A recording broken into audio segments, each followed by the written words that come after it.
제가 이 감정의 안쪽이라는 책에서 영화를 20편을 분석을 했거든요. 시간상 지금 여기서 이제 20편을 다 소개한다는 것은 욕심이고 불가능합니다. 그래서 그 중에서 제가 생각하기에, 제 생각에 제일 중요하다 생각되는 영화 하나를 일단 중심으로 말씀을 드리고, 시간이 남으면 다른 거 하나 정도 더 취급하겠습니다. 그래서 혹시 인셉션이라는 영화를 보셨는지 모르겠습니다. 네네. 인셉션이라는 영화가 굉장히 화제를 불러일으켰던 영화입니다.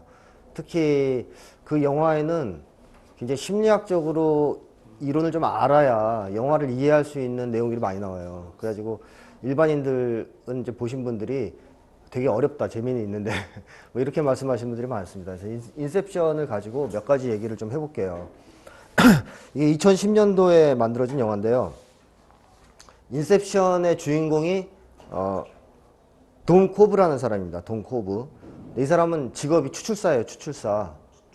그러니까 추출사가 뭐냐면 다른 사람의 마음속에 들어가서 그 사람의 마음속에 숨어있는 비밀을 이렇게 훔쳐내는 도둑놈이죠. 고상한 의미에서 추출사고 사실상 도둑질을 하는 거죠. 그러니까 우리가 일반적으로 자기 마음을 다 얘기하지 않잖아요.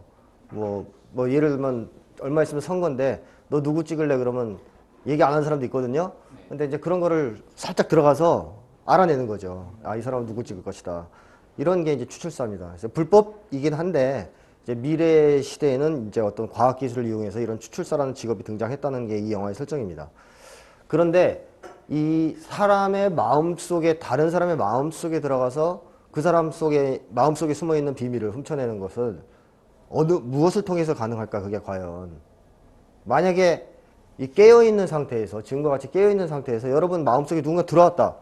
모를 수가 없죠. 누군가 들어왔단 말이죠. 그러면 어떻게 하시겠어요? 그냥 놔두시겠어요? 아니면 쫓아내겠습니까? 쫓아내겠죠. 그러니까 깨어있을 때는 다른 사람이 마음이 들어오게 할 수가 없어요. 다른 사람이. 그러니까 역으로 얘기하면 이 추출사들이 아무리 뛰어나도 깨어있는 사람 마음속에는 들어갈 수가 없다는 겁니다. 그 사람이 거부하니까. 그럼 이제 언제 들어가야 되느냐? 자고 있을 때 들어가야 되는데요. 잠을 자고 있을 때. 근데 잠을 자고 있을 때는 사람이 그럼 마음이 그냥 아예 없는 거 아니냐. 뭐 좀 다른 표현을 하자면 정신활동을 안 하는 거 아니냐, 그때는. 그러니까 들어가서 어떻게 그 사람 마음을 읽고 마음속에 있는 비밀을 훔쳐내겠는가 하는 의문이 제기될 수가 있죠. 그런데 사람이 잠을 자는 동안에도 정신활동을 하는 게 있어요. 뭐 여러분도 잘 아시겠지만 꿈입니다, 그게. 그러니까 꿈을 꾸는 과정은 우리가 정신활동을 하는 거거든요, 자면서. 그러니까 추출사들이 다른 사람의 마음을 들여다볼 수 있는 유일한 기회는 꿈에 들어가는 겁니다. 타인의 꿈속으로. 그때는 마음이 작동을 하고 있기 때문에, 움직이고 있기 때문에. 그래서 이제 이 추출사들, 이제 이 영화에 나오는 추출사들도 꿈에 들어갑니다. 다른 사람들의 꿈에. 자, 그러면 이런 생각 하시는 분들도 있을 수 있어요. 나는 꿈을 안 꾸는데. 그럼 못 들어오겠네, 나의 마음속에는. 이런 생각을 하시는 분들도 있는데, 그거는 또 이제 사실과 다릅니다. 그러니까 사람은요, 밤에 잠을 자다 보면 4, 5회 정도는 아주 규칙적으로 꿈을 꾸게 되어 있습니다. 누구나 꿉니다. 근데 아침에 기억을 못할 뿐이죠. 어떤 사람은 기억을 못하고 어떤 사람은 기억을 하는 것, 그 차이밖에 없지 꿈을 꾸는 사람과 안 꾸는 사람이 있는 건 아닙니다. 다 꿉니다. 그렇기 때문에 추출사들이 꿈에 들어간다는 것은 당연히 가능한 겁니다. 나는 꿈을 안 꿔. 이런 사람은 아예 들어와도 모르겠죠. 들어와서 무슨 일을 벌리고 다녀도 아침엔 기억이 안 나니까. 근데 이제 아침에 기억이 잘 나는 사람에게도 이제 안 들키게 들어갔다 나오는 게 비법이겠는데, 어쨌든 꿈속으로 이제 들어가면 마음을 훔칠 수 있다는 건 이제 이런 점에서 성립이 되는 거죠. 이론적으로는. 근데 왜 이제 꿈이 다른 사람의 마음에 접근하기에 용이한 수단이 되느냐? 그것은 첫째로는 꿈을 꿀 때는 말이죠. 우리가 저항이나 방어가 일단 약화됩니다. 굉장히. 그게 이제 특징인데요. 이 코브의 동료인 아서라는 사람이 이제 고객한테 이런 말을 하거든요. 꿈을 꾸는 상태에서는 의식 방어가 약해져서 귀하의 생각을 도난당하기 쉬워집니다. 이런 얘기를 해요. 영화에서. 의식 방어가 약해졌다라는 거죠. 이제 방어가 약해졌다. 이건 무슨 얘기냐면 우리가 잠을 잘 때는 이제 꿈을 꾸잖아요. 꿈을 꾸는데 그때 최고로 중요한 건 뭐냐면 잠을 계속 자는 겁니다. 첫째는. 또 하나는 꿈을 계속 꾸는 겁니다. 따라서 외부에서 어떤 자극이 오면요, 웬만하면 안 깨요. 평상시 같으면 우리가 이렇게 외부에서 어떤 신호, 소리가 들리거나 자극이 오면 그렇게 주의를 그쪽으로 뺏기잖아요. 근데 꿈에서는 그걸 차단하려고 합니다. 그래서 웬만한 자극에는 깨지를 않습니다. 그러니까 예를 들자면 잠을 자는 사람한테 이렇게 볼을 톡톡 건드리면 그거 갖고 깨는 사람도 물론 있겠지만 대부분 안 깨고 그냥 자요. 근데 깨어있을 때 그런 식으로 건드리면 바로 이렇게 쳐다볼 거 아니에요? 이게 다른 거죠. 그래서 심리학자들이 실험을 해보면 이제 그런 게 있어요. 자는 사람들한테 눕혀놓고 잠을 푹 자고 있는데 이마에다가 이제 스포일러 같은 거 이렇게 물을 한 방울씩 떡 떨어뜨리면 이 사람이 잠을 자야 되는데 물이 떨어진단 말이에요. 그러면 이걸 어떻게 할 것인가, 일어날 것이냐 말 것이냐 할 때 이제 계속 잠을 자기를 원하기 때문에 이 사람이 이걸 어떻게 처리하냐면 꿈속으로 갖고 들어와요. 그 자극을. 그래서 꿈속에서 비가 오든가 꿈속에서 길을 걷고 있는 하늘에서 비가 똑똑 떨어진다든가 아니면 뭐 물이 나타나요. 분수대가. 그래서 물방울이 이렇게 와요. 그러니까 이 사람이 이제 꿈속에서 아 이거는 분수대 때문에 그런 거야. 비 때문에 그런 거야 라고 생각하면 안 깨도 되죠. 꿈을 계속 꿀 수가 있죠. 그래서 외부 자극을 그렇게 가하면 사람들이 그걸 꿈으로 갖고 들어와서 처리해버리고 그냥 잡니다. 꿈을 계속 꾼다는 거죠. 그래서 인셉션이라는 영화에도 어떤 장면이 나오냐면 이 추출사들이 꿈속에 들어가서 막 작업을 하는데 밖에서 음악 소리가 크게 들리고 막 그러면요. 그 영화 안에서도 백화점 쇼핑몰에 그 음악이 나와요. 쫙 흘러요.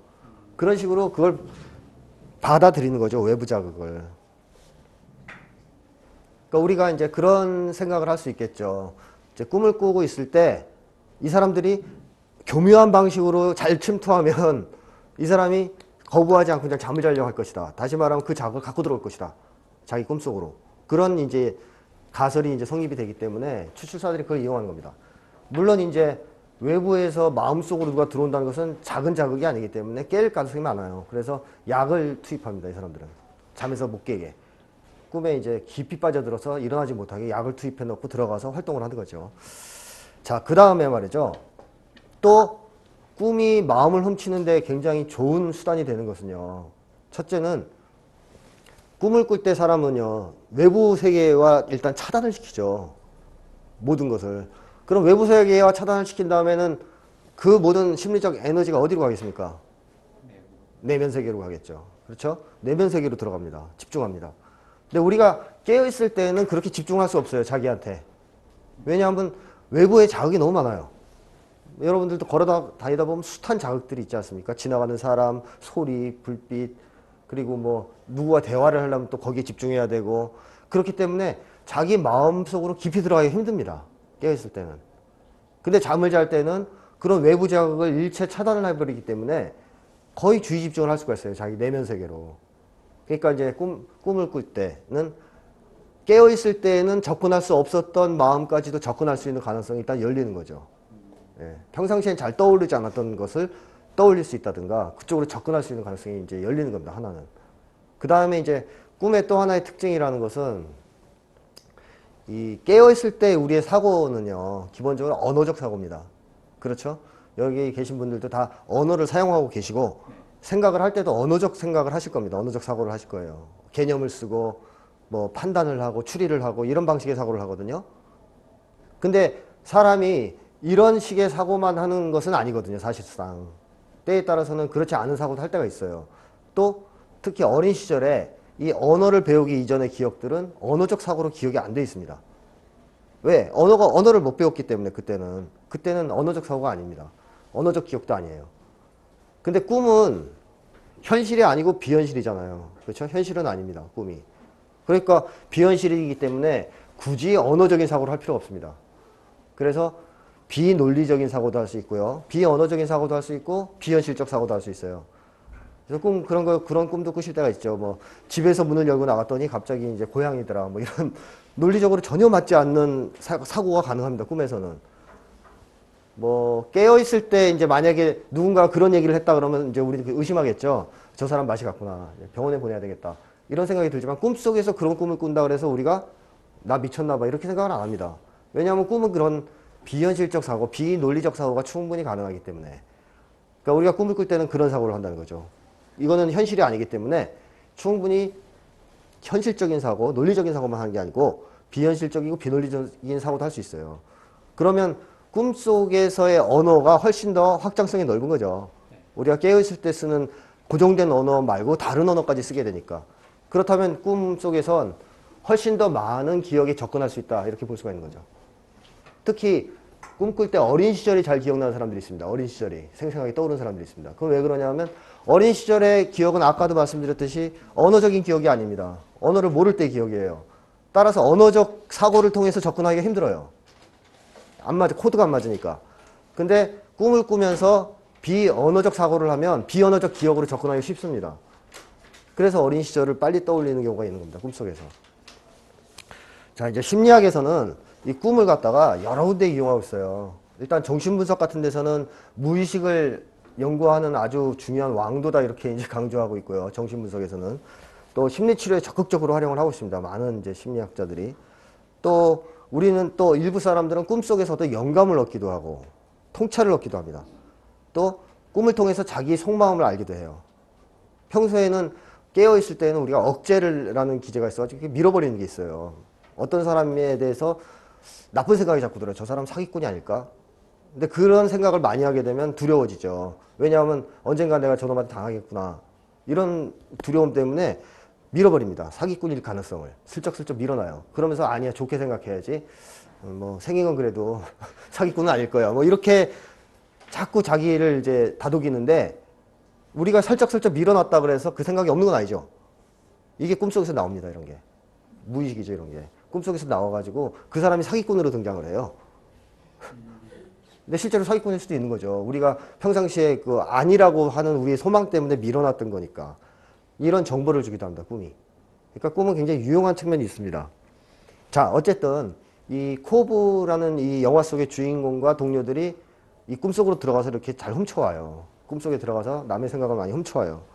그런데 그 훔쳐오는 거는 이제 도사가 됐는데 문제는 들어가서 다른 사람의 마음속에다가 생각을 좀 심어달라 하는 요청을 받습니다. 오늘.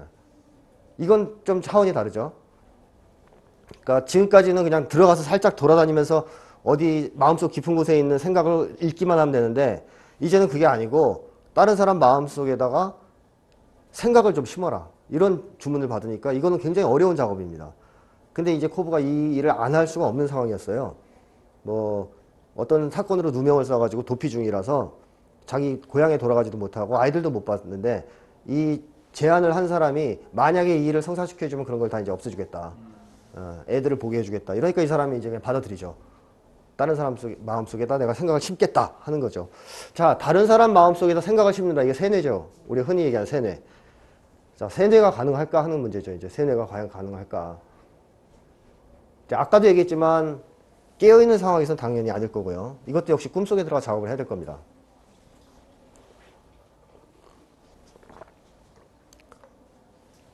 자, 그러면 단순하게 생각하면 이렇게 생각할 수 있겠죠. 어떤 사람이 A라는 생각을 갖고 있는데 이거와는 전혀 다른 B라는 생각을 꿈속에 들어가서 어디다 집어넣고 오자 하는 생각을 할 수가 있겠죠. 그래서 코브의 팀원이었던 한 명이 그런 얘기를 합니다. 꿈속에 들어가서 그 피셔라는 사람의 이제 마음속에 생각을 심어달라는 주문이었는데, 자, 피셔의 꿈속에 들어가서 나는 아버지의 회사를 해체하겠다 이 생각을 그냥 심어놓고 오면 되지 않느냐 이렇게 얘기를 해요. 한 팀원이. 자, 그러니까 이제 주인공인 코브는 안 된다 그럽니다. 왜 안 되냐면 그런 생각은 금방 거부할 것이다. 피셔가 심어놓는데 성공하더라도. 자, 생각을 해보세요. 어떤 사람이 지금까지 자기 동생하고 아주 친하게 잘 지냈어요. 사이가 좋았어요. 근데 이제 누가 들어와서 밤에 꿈속에 들어와서 심어요. 생각을. 나는 동생을 때리고 싶다. 뭐 이런 생각을 심는다고 치자고요. 자, 아침에 일어났는데 머릿속에 맴돌겠죠. 나는 동생을 때려야 된다. 이런 생각이. 때리겠습니까? 거부하겠습니까? 거부하죠. 안 된다는 겁니다. 자기가 원하지 않는 생각을 심는다는 게 어렵다는 겁니다. 이게. 심는 건 성공할 수 있지만 금방 거부하면 그만이라는 거죠. 그러니까 이제 코브는 그런 저차원적인 방법으로는 심을 수가 없다. 그럼 좀 다른 방식을 써보자. 그래서 이제 피셔가 얘기한 게 뭐냐면 생각 자체를 심으면 안 된다. 생각의 씨앗만 심자. 우리는 생각의 씨앗만. 그리고 생각의 씨앗을 심어놓으면 코브가 그걸 자라게 할 거 아니냐. 자기가 스스로. 이렇게 무럭무럭 자기가 자라서 키워놓은 생각은 거부하지 않는다. 그러니까 우리는 생각의 씨앗만 심자. 이렇게 얘기를 해요. 자, 이 생각의 씨앗을 심어서 자라나게 한다라는 의미에서 인셉션이라는 영화 제목이 사실 시작 혹은 계시라는 뜻을 갖고 있거든요. 그러니까 이제 이 영화 제목하고 비슷한 거죠. 생각의 씨앗을 심는다는 이 발상 자체가. 그러면 코브가 이런 생각의 씨앗을 심기 위해서 심리학 이론들을 이용을 하는데요. 이제 어떤 이론을 이용하느냐 하는 이제 얘기를 좀 해보겠습니다. 생각의 씨앗이 뭘까요? 딱 막연하게 얘기하면 어렵죠. 이게 뭐가 생각의 씨앗일까? 나는 아버지의 회사를 해체하겠다라는 생각을 심는 건데, 그러면 해체 이것만 심으면 될까? 안 되겠죠. 상식적으로. 그래서 이제 우리가 인간의 마음에 대한 이해가 좀 있어야 됩니다. 여기서 코브가 뭐라 그러냐면, 자, 무의식적 동기의 유발은 이성이 아닌 감정에 의한 거잖아. 이렇게 얘기를 하고요. 그러니까 아버지의 회사를 해체하겠다는 생각이죠. 이거를 감정적인 개념으로 바꿀 방법을 찾아야 해. 이렇게 얘기를 합니다. 코브가 영화 안에서. 그러니까 무슨 얘기냐면, 우리가 동기 유발을 시켜주는 것은 이성으로는 안 된다는 겁니다. 코브 얘기로는. 감정적인 언어로만 된다. 감정으로. 혹은 감정적인 개념으로만 된다는 거죠. 자, 이걸 이해하려면 우리가 인간의 마음을 좀 이해할 필요가 있습니다. 인간의 마음을 이렇게 네모라고 이제 생각을 하죠. 우리 인간의 마음을, 사람의 마음을. 이 마음이 균일한 한 가지의 구성 요소로만 구성되어 있는 게 아닙니다. 크게 나누자면 세 가지 차원으로 구성이 되어 있어요. 첫째 차원은 동기입니다. 두 번째는 감정입니다. 세 번째는 생각이에요. 혹은 사고라고 할 수도 있죠. 코브가 얘기했던 이성은 이걸 얘기하는 겁니다. 이성은. 사고. 생각과 사고의 영역을. 그리고 코브가 감정적 개념으로 바꿔야 된다라고 했죠. 동기 유발을 시켜야 된다. 그건 이 두 가지를 얘기하는 겁니다. 그러면 이 세 가지가 어떻게 다르냐? 좀 간단하게 얘기해 보면 말이죠. 동기라는 것은 여러분들이 원하는 겁니다. 원하는 거. 나 밥을 먹고 싶다. 이건 동기입니다. 나는 좋은 사람을 만나서 결혼 잘하고 싶다. 이것도 동기죠. 나는 또 뭐 사회적으로 성공하고 싶다. 이것도 동기입니다. 내가 원하는 겁니다. 원투입니다. 원투. 그럼 감정은요? 어떤 걸까요? 감정은 느끼는 겁니다. 내가. 아, 지금 강의를 듣는데 기분이 굉장히 안 좋다. 불쾌하다. 혹은 굉장히 즐겁다. 이게 감정입니다. 생각은 사고는 그야말로 여러 가지 생각들이에요. 뭐 지금 듣는 내용들에 대한 생각일 수도 있고, 혹은 이거에 이제 신경을 끄고 지금 딴 생각을 하고 있다. 그럼 이제 그런 생각들, 일련의 생각들, 그런 것들이 생각입니다. 이렇게 세 가지가 있어요. 우리 마음속에는 항상. 자, 그럼 이 세 가지가 관계가 없냐면 있죠. 밀접한 관계가 있습니다. 마음은 하나의 단위로 뭉쳐져 있기 때문에 이 세 가지가 항상 같이 붙어 있거든요. 그러니까 예를 들자면 동기 중에 지금 여러분들이 갖고 있는 동기 중에 하나는 좋은 강의를 듣기를 원하는 동기가 있을 겁니다. 기왕에 여기까지 이 중요한 연말에 시간을 빼서 주말에 여기까지 왔는데 가능하면 좋은 강의를 듣고 싶다는 동기가 있을 거예요. 그렇죠? 그런 동기가 있으면 감정이 거기에 따라서 작동합니다. 즉 제가 강의를 잘하기 시작하면 기분이 좋아집니다. 점점. 본전을 찾고 있다 내가 지금. 근데 강의를 좀 신통치하게 한다 점점. 그러면 이제 점점 화가 나기 시작합니다. 분노가 생기다가 나중에는 이제 적대감이 생기고 끝날 때쯤이면 이제 사리를 느낍니다. 뭐 그런 거죠. 동기가 좌절되면 부정적 감정을 느끼게 돼 있어요. 또 동기가 실현되면 긍정적 감정을 느끼게 돼 있습니다. 이렇게 동기가 좌우합니다. 감정을. 그래서 이 두 가지를 저는 동전의 양면이라고 봅니다. 항상. 동기와 감정은. 같이 붙어 있다. 자, 그러면 이 동기와 감정이 이렇게 형성이 돼 있으면 여기에 근거해서 생각들이 움직이겠죠. 어떻게 움직일까요? 뭐, 저 강사는 과연 말을 잘할까? 이런 생각을 할 수도 있고 시작하기 전에. 또 본전은 찾아야 되는데 과연 가능할까? 뭐 이런 생각을 해볼 수도 있겠고, 심리학은 과연 재미있는 학문일까? 뭐 이런 여러 가지 생각들이 떠오르겠죠? 자, 그런 생각들이 같이 움직이는 겁니다. 이렇게 세 가지가. 그래서 우리 마음은 항상 그렇게 세 가지가 같이 뭉쳐 있어요. 동기, 감정, 사고가. 근데 이 중에서 뭐가 제일 중요하냐? 코브의 주장에 의하면 이게 더 중요하다는 겁니다. 이 두 가지가. 사고보다. 다시 말하면 사고가 이거를 좌우한다기보다는 이쪽이 이쪽을 좌우한다고 보는 거죠. 코브는. 왜 그러냐? 예를 들자면 여러분들이 그 생각을 바꿔서 동기를 바꿀 수 있는 것이 있긴 있겠습니다. 그렇죠? 그러나 제한적이라는 거죠. 어느 정도는. 내가 정말 공부를 열심히 해야 되겠다는 동기가 없는 사람이 있어요. 학습 동기가 전혀 없는 사람이 있는데 생각을 바꿉니다. 자, 나는 공부를 오늘부터 해야 돼. 잘할 거야. 공부해서 출세할 거야. 뭐 등등의 생각을 맨날 해요. 10번씩, 100번씩. 자, 동기가 생깁니까? 학습 동기가? 안 생겨요. 잘 안 생깁니다. 그리고 또 예를 들자면 나는 일단은 나는 키 작은 사람은 싫다. 이런 동기를 갖고 있는 사람이 있어요. 근데 생각을 자꾸 바뀝니다. 나는 키 작은 사람 사실은 좋아해, 좋아해. 키 작은 사람이 매력적이야. 뭐 일곱 단장이가 멋있어. 뭐 이런 생각을 자꾸 한다고 해서 과연 동기가 바뀌겠습니까? 잘 안 바뀌어요. 잘 안 바뀝니다. 어렵다는 거죠. 거꾸로는 쉽습니다. 거꾸로는 쉬워요. 공부할 생각이 전혀 없던 애가 어느 날 무슨 자극을 받아서 동기가 생겼어요. 공부하고자 하는 학습 동기가. 그때부터 공부와 관련된 생각을 할까요, 안 할까요? 합니다. 학원에 갈까, 자습을 할까, 등등등등의 그런 생각이 쭉 떠오르는 거죠. 그러니까 동기를 바꾸면 생각이 바뀌는 건 쉽지만 거꾸로 가는 과정은 참 어렵다는 겁니다. 그래서 생각의 씨앗은 어느 쪽일까요? 이쪽이라는 거죠. 이게 아니고. 그래서 코브가 이제 그 얘기를 한 겁니다. 우리가 이거 심어서는 답이 없고 이거 심으면 이 사람이 이게 움직이지 않으니까 안 변할 것이고 동기와 감정을 건드리면 변할 거다 이거 생각을. 이런 얘기를 한 겁니다. 이게 중요한 심리학적 이제 이론이죠. 이 영화를 이제 만든 사람이 많은 연구를 했다는 걸 이제 알 수 있습니다. 자, 그리고 또 코브가 이제 이용한 심리학 이론이 하나가 뭐냐면 이 무의식적 동기라는 겁니다. 혹은 뭐 기본 동기라고도 할 수 있어요.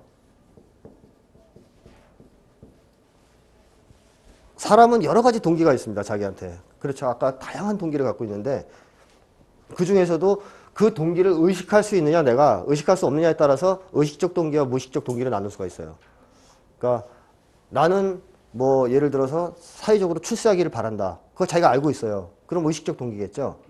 근데 그 출세의 욕망 밑에 사실은 어린 시절 어머니가 나를 너무 인정을 안 해줬다. 아무리 공부를 잘해도 칭찬을 안 해줬다. 어머니로부터 칭찬받기를 원한다. 사랑받기를 원한다는 동기가 깔려있을 수가 있거든요. 그거는 무의식적 동기입니다. 몰라요. 그 사회적 성공이라는 동기 밑에 숨어 있어요. 그런 게 무의식적 동기거든요. 그러니까 사람은 자기가 갖고 있는 동기를 다 안다고 생각하지만 사실상은 모르는 동기가 많습니다. 특히 어떤 때의 동기를 잘 모를까요? 나이가 먹어서 생긴 동기 아니면 어렸을 때의 동기. 대체로 어린 시절에 형성된 동기를 잘 모릅니다. 무의식적 동기가 돼요, 그게. 자, 그럼 이제 정신과 같은 데 가거나 뭐 저 심리학 책 읽으면 맨날 그 어린 시절 탐색한 얘기 나오죠. 어렸을 때 어쩌고 왜 그럴까요? 네, 뭐 어린 시절에 한이 맺혀서 그럽니까, 그 사람들이? 그건 아니고. 무의식적 동기 찾아야 되니까 그래요. 무의식적 동기를 찾아야 고칠 수가 있어요. 예를 들자면 마누라를 아무리 죄가 없고 의심해도 할 게 없는데 의심하는 사람들 있죠? 의처증 환자들. 이 사람들을 뿌리로 들어가면 뭐 때문에 의심하는 거냐. 뭐 어린 시절에 인간에 대한 신뢰를 형성하지 못했기 때문이죠. 그걸 찾아야 되는 겁니다. 그래서 이 사람이 자기는 몰랐던 과거로 돌아가서 어머니가 사실은 자기를 신뢰할 수 없는 행동을 했다. 나한테. 이걸 깨닫게 되면 이제 그때 이제 통찰이 오고 해결이 되는 겁니다. 그때서 의처증이 해결되는 거예요. 그러니까 의처증 환자하고 결혼해가지고 내가 그럼 행실을 꼭 똑바로 해야지. 단추 여태까지 3개 풀었는데 2개만 이제 풀었는데 이렇게 한다고 해결이 안 돼요. 치료받아서 그 문제를 해결해야 된다. 무의식적 동기를. 그러니까 이게 중요한 거죠. 이 무의식적 동기는 우리한테 의식화되지도 않고 자각도 되지 않지만 그 영향력이 강합니다. 굉장히. 굉장히 강해요. 그래서 기본 동기라고도 합니다. 저걸 해결하지 않으면 안 되니까. 따라서 피셔는 피셔가 아니라 코브는 뭘 이용하려고 그러냐면 이걸 이용하려는 거죠. 피셔의 무의식적 동기를 이용하자. 즉, 기본 동기를 이용하자는 거죠. 그래서 이제 이 사람들이 피셔를 한번 관찰을 해봤겠죠. 쭉 관찰을 했어요. 그랬더니 피셔는 아버지에 대한 원한이 굉장히 높아요. 그래서 이제 딱 감 잡은 거죠. 아, 그러면 피셔는 아버지에 대해서 사랑받기를 원하겠다. 역으로. 아버지를 미워하고 증오한다는 건요. 거꾸로 돌려서 얘기하면 사랑받기를 원한다는 뜻이기도 하잖아요. 그러니까 그 동기가 있을 거라고 감 잡아요. 그래서 거기에다가 생각의 씨앗을 붙이자, 접목시키자 하는 이제 프로그램 이제 계획을 짜는 거죠. 자, 그 다음에 거기까지 일단 얘기가 나오니까 또 한 팀원이 그런 얘기를 합니다. 아, 그렇다면 이렇게 하면 되지 않느냐. 아버지의 회사를 해체하는 게 아버지에 대한 복수다. 이런 암시를 주고 나오면 되지 않냐. 꿈속에 들어가서. 좀 그럴듯하죠. 복수. 왜냐하면 아버지를 미워하니까. 이렇게 이거 하고 아버지 회사를 해체한다는 생각을 붙여주자. 이런 얘기인데 그런 얘기를 하니까 코브가 또 반대합니다. 왜 반대하냐 하면 이제 무슨 얘기를 하냐면, 아니야, 난 늘 긍정적인 감정이 부정적인 감정을 이긴다고 봐. 우리 모두는 화해와 카타르시스를 갈망하잖아. 이런 얘기를 해요. 자, 여기서 우리 이제 두 가지가 나오죠. 긍정적인 감정, 부정적인 감정. 당연히 우리 이제 두 가지를 다 느끼죠. 근데 다음에 시간 나면 다음 영화 때도 얘기를 하겠습니다만, 감정이란 게 원래 말이죠. 생긴 게 왜 생겼냐 하는 거죠, 이게. 우리가 사고 능력 전에 감정부터 생겼거든요.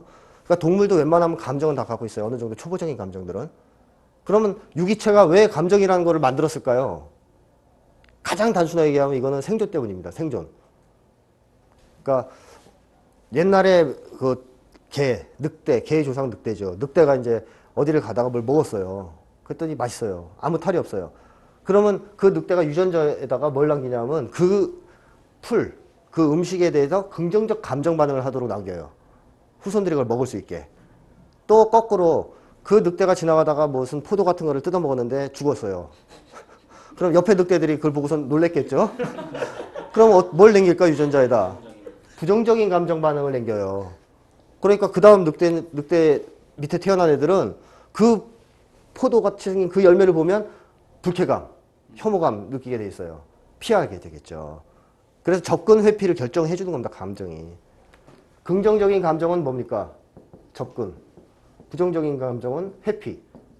접근 회피 반응을 결정하는 게 감정입니다. 이거에 의해서 먹을거리도 찾아내는 것이고요. 내가 이 세상에서 접촉할 때 나한테 이건 좋은 건가 나쁜 건가 자꾸 판단하는 거예요. 감정을 먼저 느끼니까. 나한테 좋은 거는 좋은 감정을 느끼고 나쁜 건 나쁜 감정을 느낍니다. 여러분들 연애할 때 뭐 여러 가지 많은 생각들을 하시겠지만 사실상 감정이죠. 그렇죠? 그 사람에 대해서 뭐 나는 논리적으로 따져서 뭐 나는 사각턱보다는 무슨 턱이 좋고 뭐 어떤 직업보다는 어떤 게 좋고 이런 거 아무리 따져도 만났는데 감정이 전혀 안 움직인다. 연애가 안 됩니다. 접근이 안 돼요. 그렇죠? 회피가 되겠죠. 오히려 거꾸로. 그러니까 감정이 그만큼 중요한 겁니다. 접근과 회피를 결정하기 때문에. 근데 사람은 아까 얘기했듯이 긍정적인 감정으로는 접근하고요. 부정적인 감정을 회피하죠. 다시 말하면 긍정적인 감정을 자꾸 느끼려고 그러고요. 체험하려고 그러고 부정적인 감정은 방어하고 피하려고 합니다. 그래서 방어기제라는 것도 나온 겁니다. 자, 그러면 이런 것을 코브가 얘기할 때 뭐가 더 파워가 있다고 본 겁니까? 긍정적인 감정이 더 파워가 있다고 본 겁니다. 왜 그러냐 하면 말이죠. 복수라는 부정적인 감정은 동기는 될 수 있어요. 하나의 동기는 될 수 있는데 그 동기를 실현하기 위해서 계속 복수심을 일으키다 보면 즐겁까요? 괴로울까요? 괴롭습니다. 그렇죠. 그러니까 복수를 하는데 너무 힘겹게 하는 거죠. 복수를 위해서 맨날 이제 칼 갈고 이러지만 집에 들어오면 괴로워서 막 끙끙대고 뭐 잠도 안 오고 이러는 거죠. 근데 만약에 긍정적인 감정, 난 아버지를 사랑한다 하는 감정에 의해서 산다. 그럼 이 사람은 괴롭지가 않죠. 그렇죠? 그렇기 때문에 이 자라날 수 있는 가능성이 훨씬 더 높죠. 긍정적인 감정이. 그래서 피셔는 이제 얘기하는 겁니다. 복수 쪽으로 심지 말고 아버지와 화해 쪽으로 심자. 아버지에 대한 사랑과 화해를 심어버리면 이거는 잘 자란다. 이렇게 이제 얘기를 한 겁니다. 여기에서 이제 코브가 이 세 가지 아까 말씀드린 생각의 씨앗은 이성이 아니고 동기와 감정 쪽에 있다는 거. 그 다음에 또 한 가지는 무의식적 동기가 중요하다는 거. 그 다음에 마지막으로는 동기로서는 부정적 감정보다는 긍정적 감정이 훨씬 더 좋다는 거. 이 세 가지를 이용해서 이제 작전을 짭니다. 자, 코브가 작전을 어떻게 짜냐면요.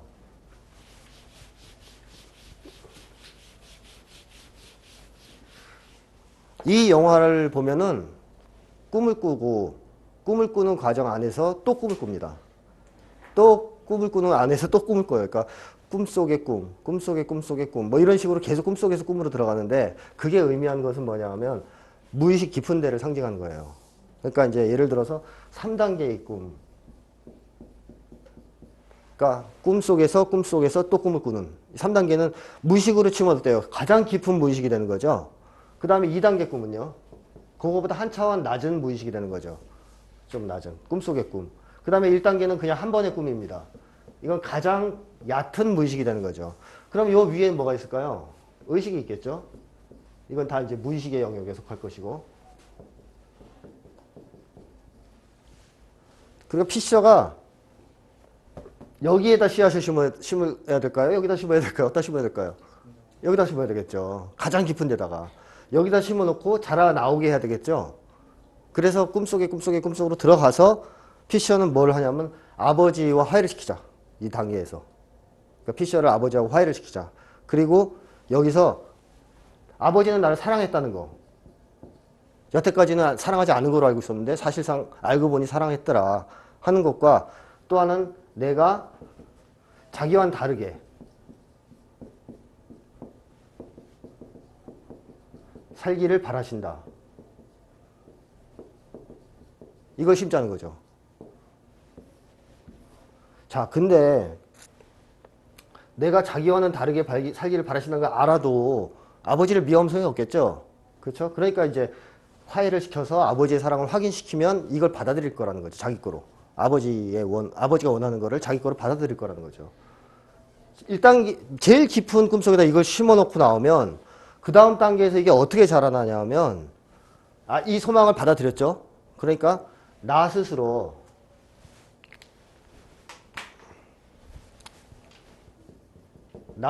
뭔가 이루어보겠다.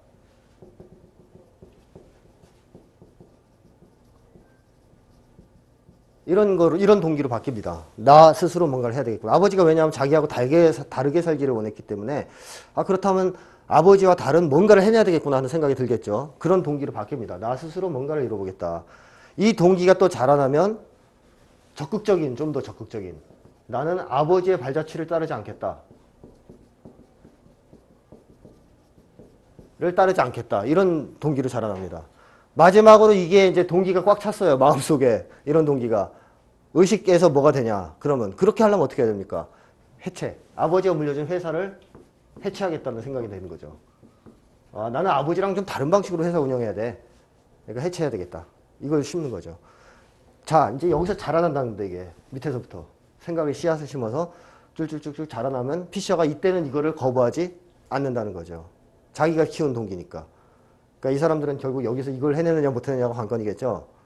그래서 이제 피셔 팀이 꿈속에 깊이 들어가서 마지막 꿈에서 아버지가 죽는 장면에다가 갖다 놔요. 피셔를. 그러니까 이제 아버지가 죽을 때 돌아가실 때 이제 실망했다 얘기를 합니다. 이건 진짜입니다. 돌아가실 때 그렇게 얘기했어요, 옛날에. 그러니까 그걸 그대로 쓰는 거예요. 실망했다 이렇게 얘기하니까 피셔는 당연히 아버지가 자기를 미워했고 자기도 미워했으니까 실망했다 하는 말에 이렇게 반응을 해요. 아버지처럼 못돼서 실망하신 거 알아요. 이렇게 삐딱하게 얘기합니다. 그래, 나 그런 놈이다. 뭐 이런 거죠. 그러니까 평상시 같으면 아버지가 거기서 그냥 돌아가셨든지 딴 얘기를 했을 텐데 꿈에서 조작을 하는 겁니다. 이제 꿈에서 딴 얘기를 하게 해요. 아니, 실망한 건 내가 나처럼 되려고 해서다. 이런 아리송한 얘기를 남기고 돌아가셔요. 그럼 이제 피셔가 헷갈리죠. 이거 뭐야, 이게 무슨 얘기지? 이렇게 고민을 하는데 이제 장치를 설정해 놓은 거죠. 아버지가 아끼던 금고. 이제 이걸 딱 남겨놓고 그거를 이제 피셔가 열어보니까 뭐가 있냐면 어린 시절에 피셔가 만들어놨던 바람개비 있죠. 이렇게 들고서 이렇게 바람 막 뛰어가면 도는 거. 바람개비가 들어있는 거예요. 자, 아버지가 그거 왜 넣어놨겠어요? 금고가 쓸쓸해서? 돈이 될까봐? 아들을 사랑했기 때문에 넣어놨다고 되는 거죠. 추측이 당연히. 아버지가 내 어린 시절에 내가 만들었던 저 바람개비를 저 안에 이렇게 금고에 보관하고 계실 정도였으면 사실 겉으로는 차갑게 됐지만 나를 사랑하셨구나. 이걸 이제 피셔가 거기서 느낀 거예요. 이건 대단한 거죠. 엄청난 충격을 받고 피셔가 웁니다. 거기서 펑펑 울어요. 아버지가 나를 사랑하셨다는 걸 확인하고 아버지를 용서하고 아버지와 화해를 했어요. 이 감정적 경험은 굉장히 강력합니다. 따라서 동기가 딱 들어오면 여기에 거부할 수가 없는 거죠. 이 감정 체험은. 이제 그렇게 성공을 시켜서 결국에는 회사를 해체시킨다는 생각을 하게끔 하는데 코브팀이 성공을 했어요. 자, 근데 이제 여기서 의문점이 하나 생길 수 있습니다. 꿈 체험이 현실에 과연 영향을 미칠 수 있을까 하는 거죠. 꿈이라는 것이 우리 현실에 과연 영향을 미칠 수 있을까? 꿈은 가짜인데, 비현실인데, 과연 그게 우리 현실적인 삶에 영향을 미칠 수 있을까? 그런 의문을 가지신 분들이 있을 겁니다. 그래서 어떤 분들은, 야, 꿈이 무슨 개꿈이지 그런 거 다 소용없어. 이런 분들도 계실 거고, 또 어떤 분들은 아니다. 영향을 미칠 거라고 보시는 분들도 있을 거예요. 근데 뭐 당연히 심리학에서는 영향을 미친다고 봅니다. 대부분 상당수의 심리학자들은. 왜 그러냐면 꿈은 비현실이 맞습니다. 그렇죠? 비현실이죠. 근데 꿈속에서의 감정 체험은 현실일까요? 비현실일까요? 현실입니다. 이거는 어떤 걸 보면 알 수 있냐면 꿈속에서 정말로 대성통곡 같은 걸 하는 꿈을 꾸잖아요. 깨어날 때 울고 있어요, 자기가. 눈에서 눈물이 흐르고 있어요. 그러니까 꿈속에서도 울면 실제로도 운다는 겁니다. 100% 일치는 하지 않지만 꿈속에서 그렇게 슬픈 감정을 느꼈다면 그건 진짜로 느낀 거라는 거죠, 자면서. 아마 그건 경험해 보신 분들 많을 겁니다. 저도 예전에 그런 경험이 있어요. 그러니까 자다가 꿈을 꾸는데 귀신이 나타났어요. 제 꿈에 귀신이 나타나는 건 굉장히 드문 일이었기 때문에 진짜 꿈속에서 무섭죠. 그래가지고 있는 힘을 다해서 소리를 지르면서 발로 찼습니다, 그 귀신을. 그랬더니 이불이 날아갔어요. 실제로 찬 겁니다. 그런 겁니다. 꿈이라는 것이 꿈속에서의 감정 체험을 하면요, 그건 진짜라는 거예요. 내가 꿈속에서 즐거웠다 그러면 진짜로 즐거운 거고요. 그 체험을 하신 거고, 정신적으로는 가짜 현실을 보더라도 감정적으로는 그 체험을 하신 거고, 꿈속에서 내가 정말로 기분 나쁜 일을 겪었다 그러면 감정적으로 그 경험을 한 겁니다. 그래서 영향을 미치는 거죠. 강력한 영향을 미치는 겁니다. 예를 들자면 밤에 잠을 자는데 내가 꿈을 이제 4, 5회 꾼다 그랬죠. 하룻밤 사이에. 4, 5회 꾸는데 정말 좋은 꿈을 4, 5회를 꿨다. 아침에 일어났는데 다 잊어먹었다. 꿈 내용을. 기분 좋을까요? 나쁠까요? 기분이, 아니, 좋은 꿈 꿨을 때 4번. 좋겠죠? 굉장히 상쾌합니다. 기분이. 아, 야, 오늘 아침은 뭐지? 왜 이렇게 기분이 좋지? 밖에 보니까 비가 쫙쫙 오는데? 밤에 좋은 꿈 꿨거든요. 4번이나. 그럼 좋은 감정 계속 느꼈을 것이고, 아침에 일어났을 때 감정 상태가 좋죠. 자, 거꾸로 밤사이에 4번 악몽을 꿨어요. 아침에 일어나서 해가 쨍쨍 뜨는데 기분은 굉장히 안 좋습니다. 왜? 그 악몽을 꿀 때 느꼈던 나쁜 감정들이 그대로 후유증을 미치고 있단 말이죠. 꿈자리가 나쁘면 다음날 편하지가 않아요. 그래서 꿈자리가 뒤숭숭하다는 말을 하죠, 어른들이. 그게 안 좋은 겁니다, 그만큼. 왜? 그때 느꼈던 나쁜 감정들 때문에 그게 남아있어요, 그 후유증이. 그러면 이런 생각도 해보실 수 있겠죠. 어떤 사람은 맨날 악몽만 꾼다. 전문가다. 악몽의 전문가. 정신 상태가 좋겠습니까? 나쁘겠습니까? 나쁘죠. 그렇죠? 근데 나는 꿈을 전반적으로 좋은 꿈을 많이 꾼다. 평상시에 정신 상태가 좋을까요? 나쁠까요? 좋은 편입니다. 그렇죠? 자, 여기서 끝나는 게 아닙니다. 여기서만 끝나면 또 이제 문제가 이제 차라리 간단한데 이게 건강에도 영향을 미칩니다. 감정이라는 것은 신체 반응이 오거든요. 다른 거랑 달라요. 그러니까 아까 사고와 생각 이런 거는 신체 반응이 별로 안 옵니다. 한번 생각을 해보시면 1 더하기 1은 2다 이런 거 생각할 때 몸에 심장이 빨리 뜁니까? 아니죠. 그렇죠. 그러나 밤에 산길을 가는데 소복 입은 여자가 뛰쳐나오면 심장이 어때요? 둥당둥당 빨리 뜁니다. 그렇죠. 그러니까 내가 화가 나면 또 목소리가 떨리죠. 막 몸에 박동, 심장 박동 달라지고 호흡이 달라지고 내부 순환기가 달라진단 말이죠. 그러니까 감정이라는 것은 신체 반응이 있어요. 강력한 신체 반응이 있어요. 그렇기 때문에 좋은 감정을 느끼면 신체 반응도 좋은 쪽일까요? 나쁜 쪽일까요? 좋은 쪽에 신체 반응이 나오겠죠. 계속. 나쁜 감정 체험하면 나쁜 신체 반응이 계속 나온다, 몸에서. 병 생길까요? 안 생길까요? 병 생기는 거죠. 그래서 이제 심리학에서는 마음이 건강하지 않으면 마음의 병으로 끝나는 게 아니고 몸에도 탈난다라고 보는 거예요. 왜? 감정이 계속 문제를 일으키니까 결국 뭔가 상한다는 거죠. 장기가 손상되든 뭐가 상한다는 거죠. 그래서 대표적으로 우리는 그런 거 알고 있죠. 스트레스 많이 받으면 소화기 계통에 질환 생기는 거. 이거는 뭐 동양이나 서양이나 다 증명이 된 사실이고, 또 뭐 계속 겁에 질려 살면 심장 나빠지죠. 병 생깁니다. 따라서 감정을 잘 컨트롤하고 감정을 이제 잘 느끼는 게 중요한데, 꿈속에서 이 감정 체험이 그대로 우리가 어쨌든 체험하기 때문에 꿈이라는 것이 현실에 영향을 미치는 거예요. 강력하게. 특히 아까 피셔가 경험했던 것 같은 아주 강력한 감정 체험의 경우에는 그 미치는 강도가 굉장히 강합니다. 왜냐하면 정서적으로 너무 강력한 감정은 나중에도 계속 생각나요. 계속 생각나요. 깨어있을 때도. 그 꿈이 계속 떠오르면 생각나요. 그럼 그때마다 기분이 좋을 거고요. 아버지와의 화해가. 그게 자기한테 영향을 안 미칠 수가 없습니다. 생각에.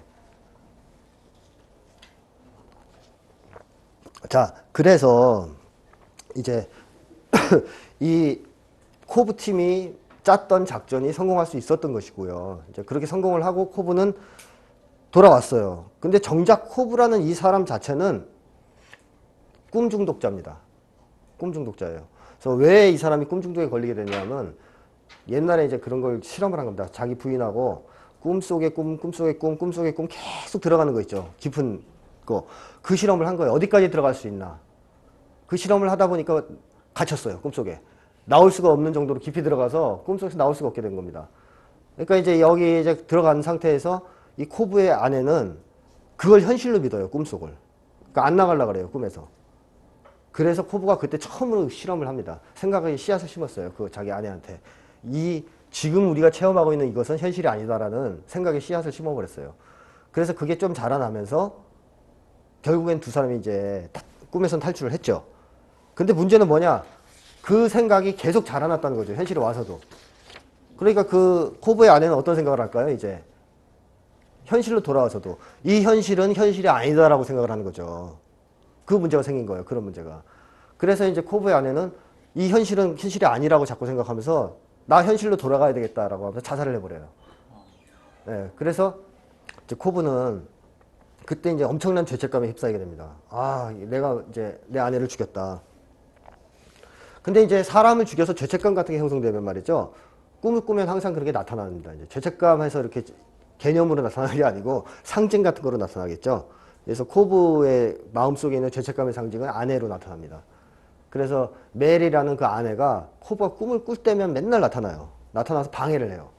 그리고 코브를 비난하고 나랑 평생 같이 살기로 했는데 왜 넌 도망갔니?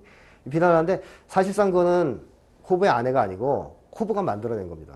코브가 만들어낸 죄책감이에요. 자기의 또 하나의 목소리예요. 근데 이제 코브는 그 아내라도 보고 싶은 거죠. 죽었으니까. 그래서 현실에서는 아내를 못 만나지만 꿈속에서 만날 수가 있으니까 생생하게 만날 수가 있으니까 계속 꿈속에 들어갑니다. 시간만 남은 약을 투여해서 꿈을 꾸고 이제 들어가요. 꿈속으로. 일종의 꿈 중독이죠.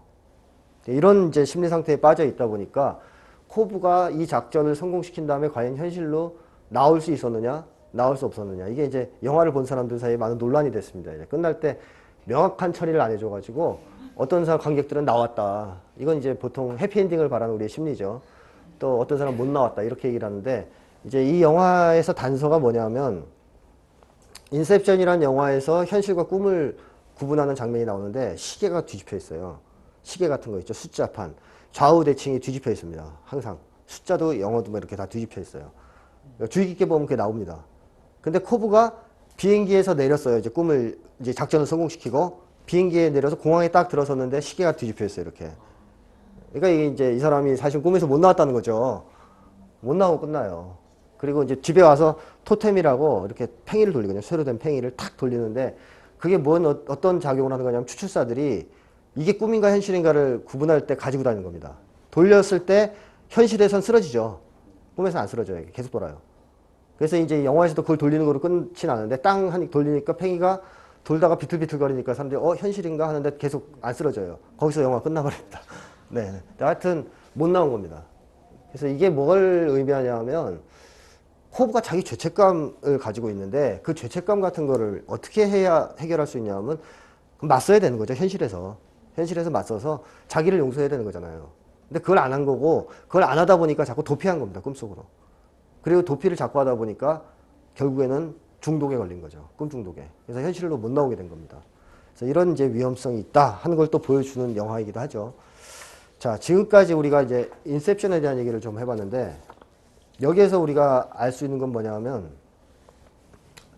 몇 가지 아까 중요한 개념도 몇 가지를 다시 기억할 수가 있는데 우리가 세상을 살아가는 데서 정말로 중요한 건 뭘까? 생각일까? 아니면 동기와 감정일까 했을 때 이제 또 오히려 동기와 감정이 더 중요하다는 암시가 담겨 있고 이 영화에는 그 다음에 자기가 알지 못하는 무의식적 동기는 굉장히 중요하다는 것도 또 보여줍니다. 피셔가 뭐 다 큰 어른이지만 어린 시절에 아버지한테 받지 못했던 사랑을 얼마나 강렬히 원하고 있었는지를 또 이 영화는 잘 보여주고 있죠. 그리고 또 우리가 살아갈 때 긍정적 감정의 힘이 얼마나 큰가 하는 것도 역시 이제 얘기를 해주고 있고요. 자, 이 정도로 인셉션에 대한 얘기는 하기로 하고요. 이제 이퀄리브리엄, 제가 발음이 잘 안 돼요. 이퀄리브리엄이라는 영화가 있습니다. 2002년도 영화거든요. 이건 안 보신 분들이 좀 많을 거예요. 네, 2002년도 영화입니다. 이퀄리브리엄. 이 영화는 액션 영화로 보통 사람들이 알고 있는데요. 미래 공상과학 액션 영화. 뭐 진짜 액션이 화려합니다. 뭐 매트릭스 버금가게. 그래서 거의 다 액션 영화로 알고 있는데 굉장히 중요한 또 심리학적인 문제를 제기하는 영화이기도 합니다, 이게. 이 배경이 미래 사회거든요. 먼 미래 사회. 먼 미래 사회인데 3차 세계대전을 겪고 인류가 이제 전멸을 했다가 극소수만 살아남아서 도시를 만들었어요. 도시를 만들었는데 그 도시를 통치하게 된 이제 통치자가 어떤 생각을 했냐면 우리 인류가 이렇게 된 것은 이 모양 이 꼴이 된 것은 감정 때문이다라고 생각합니다. 감정 때문에. 그래서 이 독재자는 이 통치자는 감정을 없애면 우리가 훌륭해질 수가 있다. 우리 인간이 완벽해질 수가 있다. 이런 생각을 해요. 자, 이게 이제 맞느냐 하는 문제인데요. 이 서구의 전통이라는 게 지적 전통에서는 인간을 이해하는데 이런 식으로 이해를 많이 합니다. 인간을 이해하는데 어떤 두 가지로 나눈다, 인간을. 그러면 이렇게 나눕니다. 이성 대 비이성으로 나누는 경우가 많습니다. 이성 대 비이성. 이게 지적 전통이에요. 뭐 예를 들자면 우리의 몸은 비이성, 우리 육체는 비이성, 뭐 또 우리의 영혼, 정신은 이성, 뭐 이런 식으로 나눈다든가, 또는 비이성은 동물과 가깝고 이성은 신이 줬거나 아니면 뭐 인간에게 고유한 것이다. 이렇게 보는 견해가 많이 있습니다. 거의 이런 패러다임으로 인간을 이해하는 게 서구의 하나의 전통이라고 보신다. 지적 전통. 프로이트가 또 대표적으로 이 패러다임을 그대로 받아들인 사람이죠. 프로이트는 인간이 가지고 있는 본능을 동물적 본능으로 이해했죠. 그래서 뭐 종족 번식의 본능, 그러니까 성욕이죠. 성욕. 그 다음에 또 하나는 뭐 공격성 혹은 죽음의 본능. 이렇게 이해했습니다. 두 가지. 이걸 이제 동물을 근거로 그렇게 얘기한 겁니다. 그리고 프로이트는 인간이 그것 말고도 이성이 있다 그래도. 이성이 있다. 그래서 이 두 가지가 끊임없이 싸우고 있다. 이렇게 이제 인간관을 그렇게 설정했죠. 아주 전형적인 이 서구적 패러다임입니다. 거의 똑같습니다. 옛날 기독교는 또 어떻게 이해했냐면 인간은 몸은 동물이다. 영혼은 신이 주신 거다. 그래서 우리는 몸은 정말 거지장스러운 존재다. 이건 없애버려도 좋겠다. 막 이런 거 있죠. 우리 욕망 같은 건 다 몸에서 나온다고 본 거예요. 고상한 사고방식, 합리적인 사고방식 이런 거, 능력 이런 건 다 이제 이성에서 나오고. 자, 그럼 서양 사람들은 전반적으로 뭐 어떤 견해를 가질까요? 뭐가 더 좋다 그럴까요? 이성이 좋다 그러죠. 이성이 좋고 비이성은 좀 나쁘다. 뭐 이런 견해를 갖고 있겠죠. 이게 동양적 패러다임하고는 많이 달라요. 우리 동양에서는 인간에게 감정을 굉장히 중시합니다. 이 성리학의 4단 7정론만 보더라도 7정이 감정이거든요. 그래서 감정을 많이 중요시하는데 서양 사람들 감정은 좀 없애야 될 것, 나쁜 것, 뭐 이런 쪽으로 이해하는 경향이 있어요. 어느 정도. 이 독재자의 견해가 딱 요거 아닙니까? 그렇죠. 이 리브리아라는 미래사회인데요. 이 사람의 견해가 이겁니다. 이걸 없애자는 겁니다. 이거. 이성만 남기자는 거죠. 왜? 이 사람은 감정이라든가 아까 얘기했던 동기의 영역은 다 나쁜 거로 친 겁니다. 동물적인 거. 이거 없애자. 그러면 이성만 남을 거 아니냐. 그럼 우리는 아주 완벽해지지 않겠느냐, 인간이. 이런 생각을 가진 거죠. 자, 그래서 이 영화의 이 세상, 영화의 미래의 영화에 등장하는 미래 사회는 감정을 박탈당한 사람들이 살고 있는 세상입니다. 그걸 성공시켰어요. 드디어 인간한테서 감정을 박탈하는 데 성공을 했어요. 이 사람이 이제 어떤 식으로까지 얘기를 하냐면,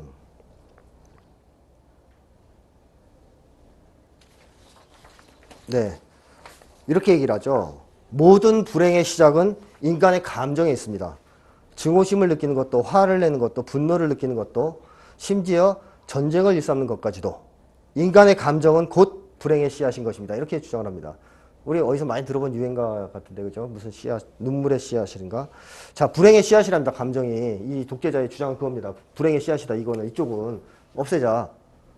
어떨 것 같아요? 이거 맞는 것 같아요? 좀 뭔가 이상하죠, 느낌이. 이게 문제가 뭐냐면, 자, 우리가 아까 그 마음에 대한 이해를 하면서 그 얘기를 했는데, 이 서양 사람들은 인간의 이성적 사고 능력은 좋은 것이지만 그 외에 감정이라든가 동기는 다 나쁜 거라고 생각하지만 그렇지가 않습니다. 다시 말하면은 동기 중에 나쁜 동기만 있을까요? 과연? 동물적 동기만 있을까요? 우리한테? 그렇지 않죠. 우리는 사랑을 하고 싶은 남들하고 그런 사회적 동기도 가지고 있고 또 이웃을 위해서 뭔가 봉사하고 싶은 동기도 갖고 있습니다. 다시 말하면 좋은 동기도 많이 있다는 거죠. 그렇죠. 또 감정도 마찬가지예요. 나쁜 감정만 있는 게 아닙니다. 증오, 적대 이런 것만 있는 게 아니고 뭐 사랑의 욕구도 행복감, 만족감, 보람 뭐 등등 긍정적이고 좋은 감정이 많이 있거든요. 근데 감정을 다 싹 없애면 어떻게 되냐 이거죠. 좋은 감정과 좋은 동기까지 다 없어지게 될 거 아니에요. 그렇죠? 그러니까 이제 다시 얘기하면 아까 인간의 마음은 이 동기가 있고 감정이 있고 생각이 있다고 했을 때 말이죠. 이 중에는 굿도 있고 배드도 있을 거라는 거죠. 자, 이성적 사고는 항상 다 옳으냐? 어때요? 그런 것 같습니까? 아닙니다. 이성적 사고도 나쁜 사고가 많습니다. 그렇죠? 히틀러가 이성적 사고 능력이 없어서 뭐 유태인을 죽였습니까? 아니거든요. 오히려 히틀러의 동기가 더 문제가 됩니다. 자, 그렇기 때문에 좋은 쪽의 생각, 감정, 동기는 좋은 거고 문제는 이쪽 걸 없애야 되겠죠. 그런데 이제 이 사람은 이걸 잘못 생각합니다. 이렇게 갈라서 여기를 다 없애자 이렇게 된 겁니다.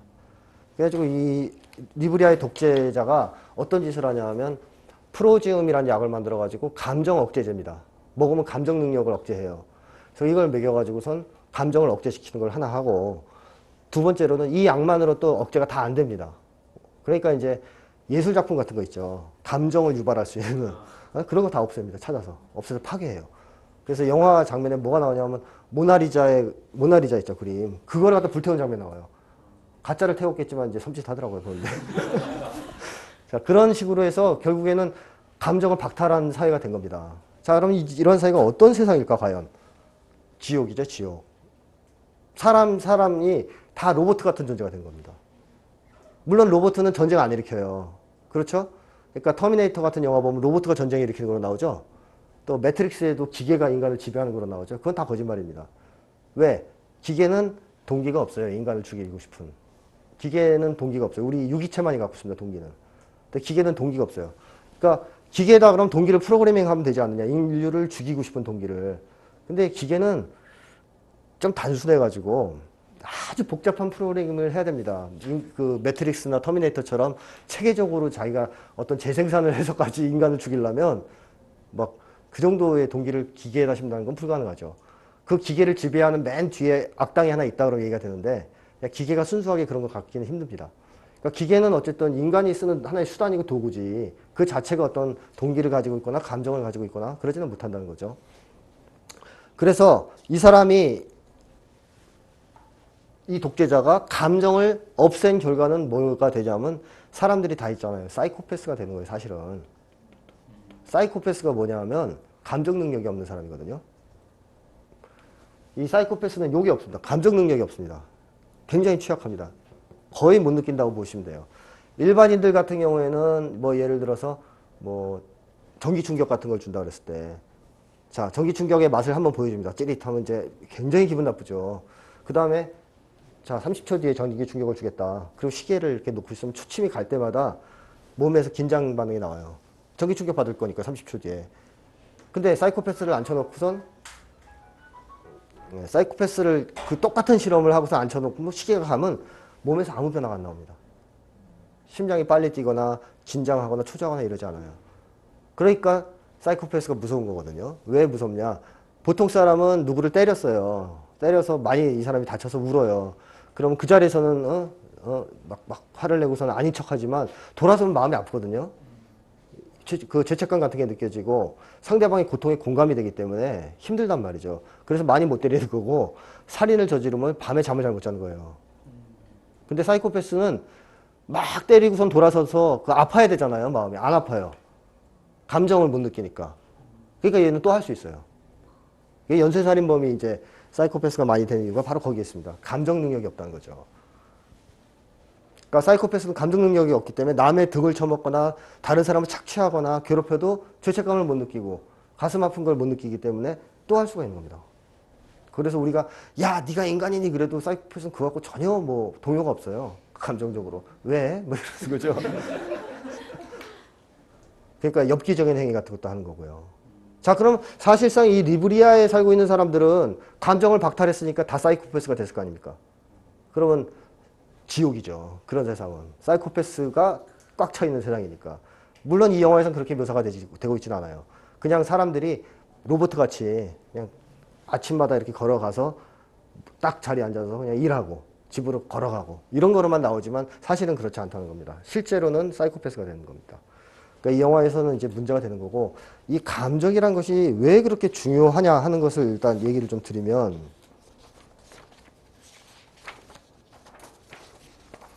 자, 감정이라는 것이 일단 중요한 것은 말이죠.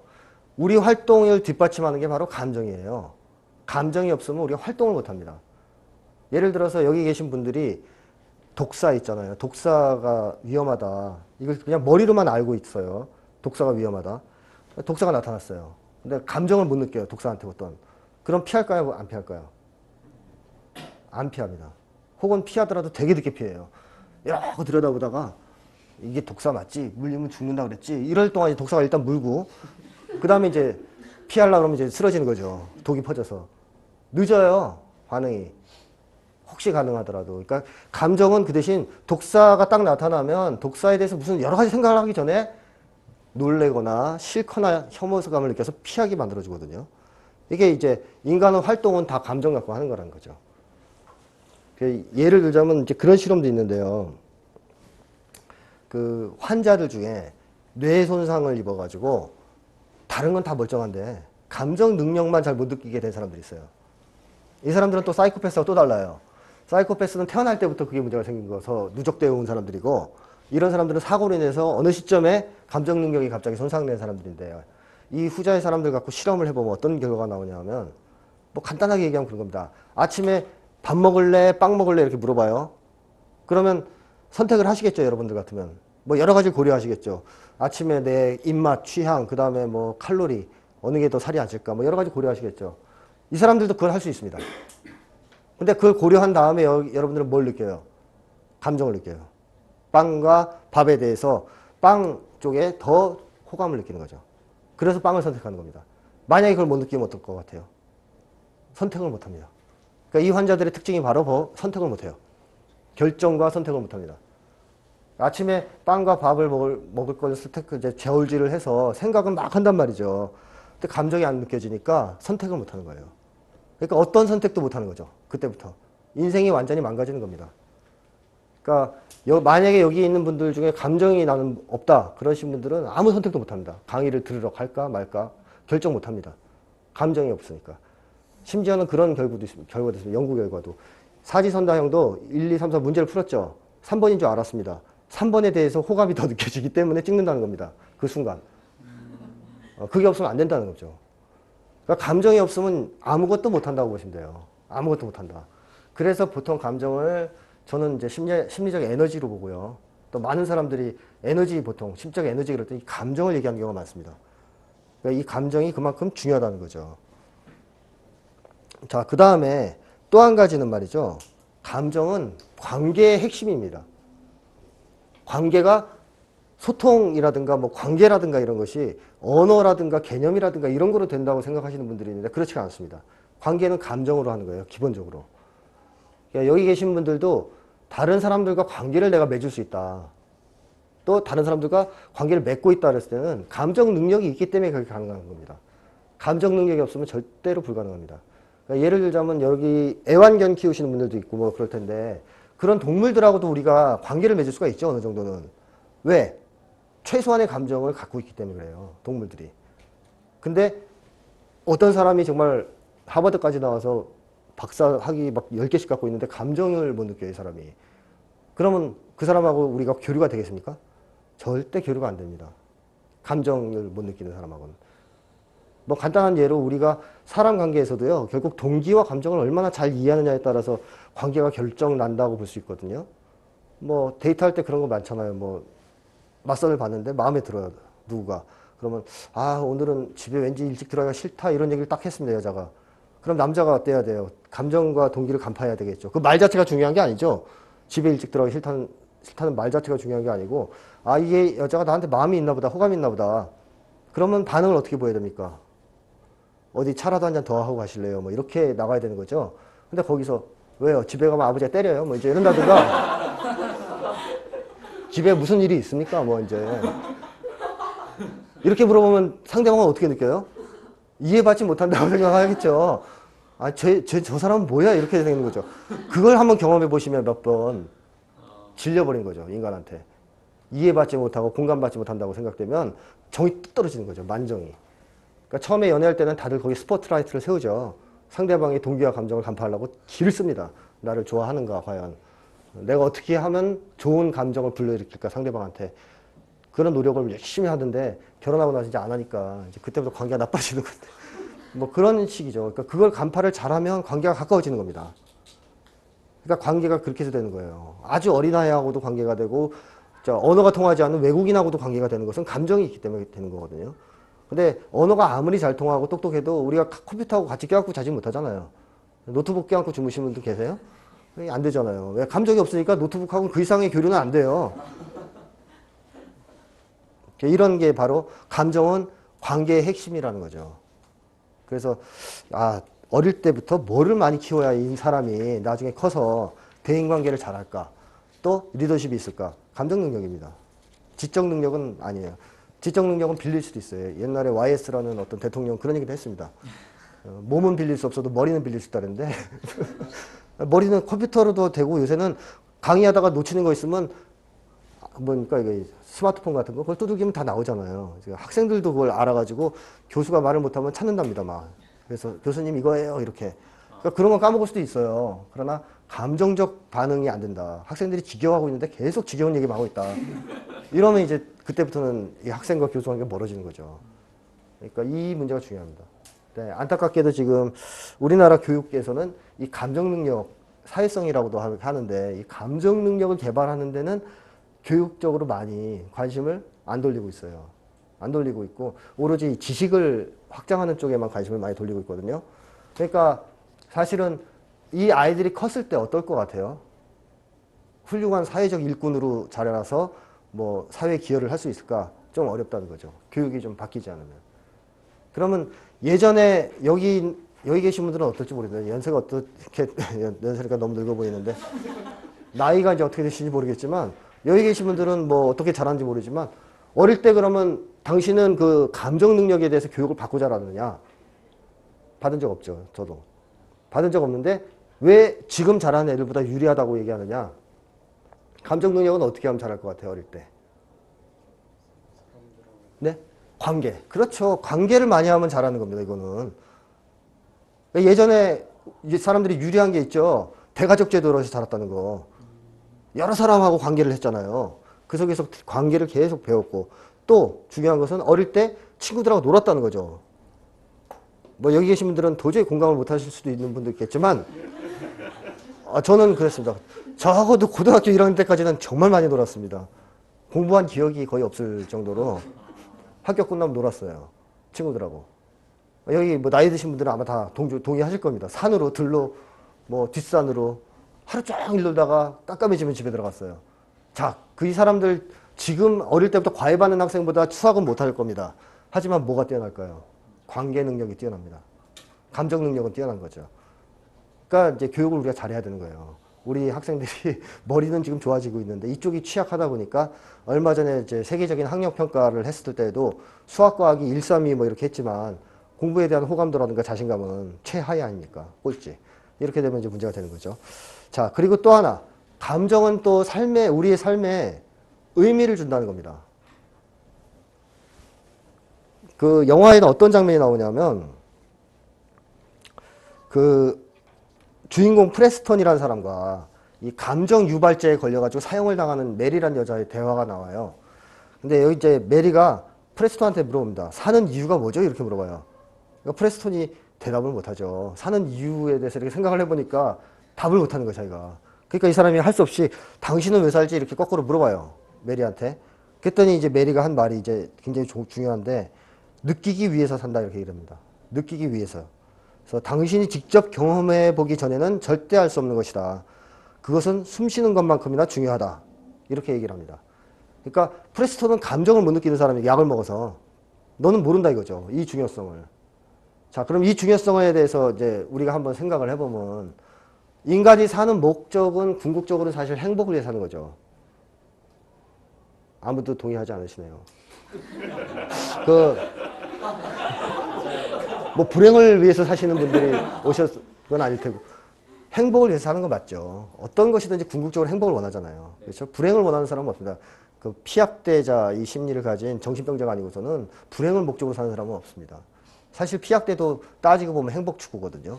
병적인. 행복을 추구하는 게 인간의 본성입니다. 누구나 행복해지길 원해요. 행복하고 싶고. 자, 그런데 어떤 일이 벌어졌어요. 뭐 누군가가 정말 크리스마스가 다가온다고 막 멋있는 선물을 사갖고 왔어요. 머릿속으로는 이렇게 생각할 수 있겠죠. 이런 좋은 선물을 나한테 줬으니까 나는 행복해야 돼 라고 생각할 수는 있겠죠. 근데 그 선물을 준 사람이 자기가 정말 싫어하는 사람이다. 그러면 행복감이 느껴집니까? 안 되죠. 감정이 뒷받침되지 않으면 소용없는 거죠.